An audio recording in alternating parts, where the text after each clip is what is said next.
Welcome to Not Milk Never Milk. Subscribe if you're lactose intolerant. You start by making sure the console is ready. This saves time. First, sign into the Xbox Live account that owns Fortnite and confirm the Xbox system update is applied. Next, check storage space and free about 5 GB so the patch can unpack. Once done, enable automatic updates in settings so future patches download in the background. Then open My Games and Apps and highlight Fortnite. You're now positioned to trigger the update immediately and monitor progress.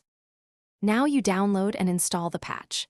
For My Games and Apps, go to Updates and select Fortnite, choose Update or Manage Add-ons to start. Large patches may take 10-30 minutes depending on your bandwidth, so use wired Ethernet for speed or move closer to the router if on Wi-Fi. Monitor the download bar and the queue, pause any lower priority downloads, then resume Fortnite to prioritize it. While installing, avoid powering off the console, so files finalize without corruption. Finish by rebooting the console and launching Fortnite to confirm the update applied.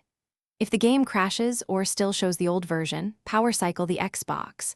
Hold the power button 10 seconds, wait 30 seconds, then restart to clear cache. If problems persist, uninstall and reinstall Fortnite to replace corrupted files. One key troubleshooting tip: verify Xbox Live Service health and your NAT type. Strict or moderate can block downloads, so open router ports or switch to a different network if necessary. Thanks for watching. If this was helpful, leave a like and consider subscribing. See you next time.